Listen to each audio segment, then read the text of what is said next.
Assalamualaikum warahmatullahi wabarakatuh. Mata kuliah studi Quran dan hadis. Saat ini kita masuk di pertemuan selanjutnya. Anak-anakku, baik mahasiswa PS maupun ES. Kita kemarin ngerti tentang nuzulul Quran ya. Sekarang kita masuk pada kodifikasi Quran, pengumpulan dan penertibannya. Ya, slide pertama adalah definisi pengumpulan Quran atau jam'ul Quran ya.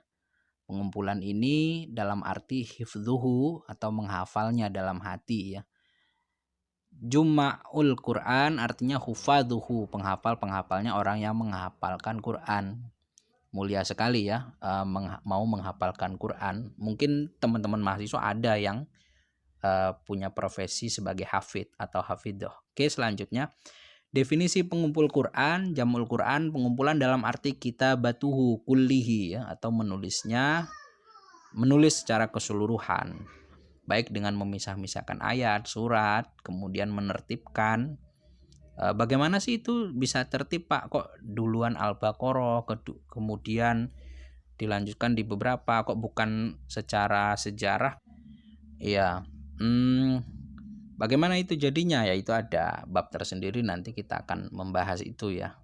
Yang jelas kodifikasi Quran ini sejarahnya cukup panjang. Slide selanjutnya,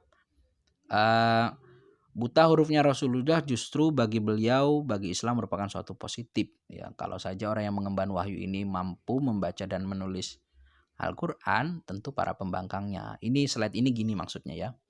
Quran ini turun kepada Nabi Muhammad yang kala itu memiliki predikat ummi ya.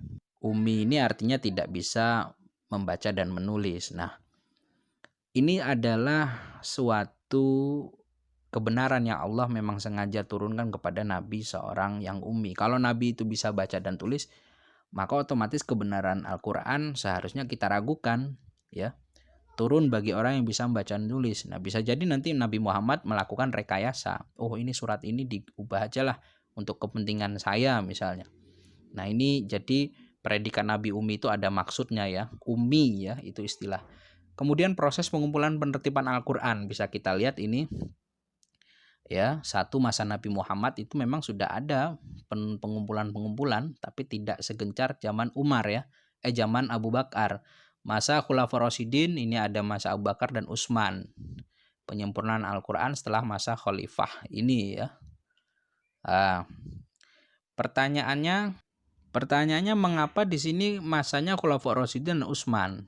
Umar kemana? Ali kemana? Begini, pada masa Umar ya, nah sahabat Umar hanya meneruskan apa yang diprogramkan oleh sahabat Abu Bakar. Dalam sejarah menyebut masa Utsman karena masa Utsman lah Al-Quran itu keluar dibuat secara bentuk kitab ya, tersusun sebagai mushaf istilahnya ya, dan ditulis dalam kertas, itu kertas papir ya. Nah, kemudian ini zaman Rasulullah dulu penghafal Quran itu dikumpulkan oleh sahabat-sahabat yang menghafalkan ya secara langsung, kemudian pembukuannya diriwayatkan kepada Ali Muawiyah, itu disuruh menulis. Zaid bin Sabit itu disuruh menulis Quran di pelepah kurma, tulang belulang ya. Nah, selanjutnya zaman Abu Bakar ini beliau mengumpulkan 17 qori dari para sahabat, para hafid hufat itu ya. Ini itu disuruh dikumpulkan saja belum, terus kok ditulis dalam bentuk Quran seperti mushaf, itu belum terpikirkan. Kemudian Umar bin Khattab mengusulkan pada Abu Bakar mengumpulkan karena dikhawatirkan para qori tadi ikut perang ya, takutnya mereka meninggal dalam peperangan. Ditakutkan para qori tadi meninggal dalam peperangan ya. Nah, perbedaan yang signifikan zaman Abu Bakar ini Quran dikumpulkan lewat para qori. Nah, kemudian Utsman mengumpulkan tulisan Quran lewat pada satu mushaf. Itu saja sebetulnya yang sebagai pembeda antara Abu Bakar dan Utsman. Kemudian masih zaman Abu Bakar, ketika sahabat Abu Bakar wafat, lembaran-lembaran tadi berpindah ke tangan Umar dan tetap berada. Berarti ini zaman Umar tidak ada progres ya, tidak ada kemajuan. Ya, dia hanya mengumpulkan saja. Nah, mushaf ini berpindah kepada tangannya Hafsah, ini anaknya Umar, dan kemudian Utsman lah yang menyempurnakan itu ya, mengambil dari tangannya Hafsah. Perlu diingat bahwa Al-Quran sudah tercatat sejak zaman Nabi, masih berserakan pada kulit-kulit dan tulang pelepah. Abu Bakar memerintahkan agar catatan tadi dikumpulkan dalam satu mushaf, tapi tidak terrealisasi ya. Bahkan itu sejak zaman Umar, kan tadi sudah dijelaskan ya. Ya dikumpulkan gitu saja. Nah, jadi mengapa Utsman itu masuk dalam sejarah kodifikasi? Ya ini karena Utsman lah yang merealisasikan proyek ini ya. Nah, kemudian pengumpulan Quran pada zaman Utsman ini, karena Islam menjadi luas, terus para qori-qori itu tadi hidup di beberapa wilayah, ya. Kemudian wilayah tadi, qori-qori tadi juga terpengaruh bacaannya pada wilayah yang ditempati, ya.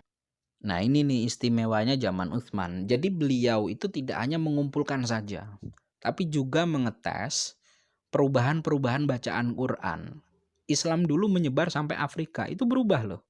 Makanya kan kalian tahu ya, ada orang yang baca wadduha, ada yang wadduhe. Ini sesuai konteks bahasa lah. Ya sederhananya kalau kalian misalnya orang Jawa, kan logatnya o. Nah, berubah ke Sunda, itu kan berubah. Nah, begitu juga. Nah, ini jadi zaman Utsman, beliau betul-betul ketat dalam menyeleksi bacaan yang benar dan bacaan yang berubah. Nah, di sini sejarah yang jarang diungkap ya. Kan taunya Utsman hanya mengumpulkan gitu saja. Kemudian pengumpulan masih zaman Utsman ya, kepada Hafsah putranya Abu Bakar tadi, Umar tadi, Utsman memintakan Zaid bin Sabit, ya Abdullah bin Zubair, beberapa teman itu sahabat, menulis ulang ya Quran tadi. Kemudian Quran tadi dirubah menjadi logat Quraisy. Ini yang penting ya. Logat Quraisy itu logat apa? Logat Quraisy ini logat asli Kanjeng Nabi Muhammad, karena Nabi Muhammad sendiri berangkat dari suku Quraisy ya. Jadi Al-Quran dikembalikan lagi pada logat aslinya. Yang ditakutkan ketika Al-Quran berada pada logat-logat bahasa Arab yang lain, nanti malah berubah ya maksud dan tujuannya. Nah selanjutnya masih zaman ya, mushaf-mushaf tadi ditulis dengan satu huruf dialek dan 7 huruf Quran seperti yang diturunkan agar orang bersatu dalam satu qiraat. Jadi cara membacanya dibuat menjadi satu ya. Istilahnya diseragamkan ya dengan dialek Quraisy, terus cara tulisan juga tulisan Quraisy. Jangan kamu kira mentang-mentang di Arab itu semua bahasanya sama, tidak lah, sama dengan Indonesia lah ya. Orang belajar Indonesia terus ketemu sama orang Sunda bingung. Wah ini bahasa apa? Jadi begitu juga Arab, saya kira sama saja. Nah seperti itu. Akhirnya Quran tadi masih zaman Utsman ya. Utsman memerintahkan membakar semua bentuk lembaran yang lain selain yang dibuat Utsman. Ya, kita tahu dalam sejarah mushaf tadi sama Utsman dibuat 4, taruh di Mekah, kemudian diberikan ke Hafsah yang pertama, terus disebarkan ke Mesir, ke Syam ya, agar Quran ini dibaca seragam. Nah, kemudian masih zaman Utsman juga harus terbukti ya, Utsman memutuskan agar mushaf tadi yang beredar adalah mushaf yang mempunyai syarat. Pertama harus mutawatir. Kemudian mengabaikan ayat-ayat yang bacanya dinasah. Kronologi surat dan ayat dikenal sekarang ini berbeda dengan mushaf Abu Bakar yang susunan surahnya berbeda dengan mushaf Utsman. Sistem penulisan yang digunakan mushaf mampu mencakupi qiraat dan lafadz-lafadz yang dimiliki oleh masyarakat Arab. Terus semua yang bukan termasuk Quran dihilangkan. Jadi luar biasa ya. Zaman Utsman inilah zaman ketika Al-Quran itu disusun baik bukan hanya berupa tulisan, tapi cara membaca sekaligus huruf diseragamkan.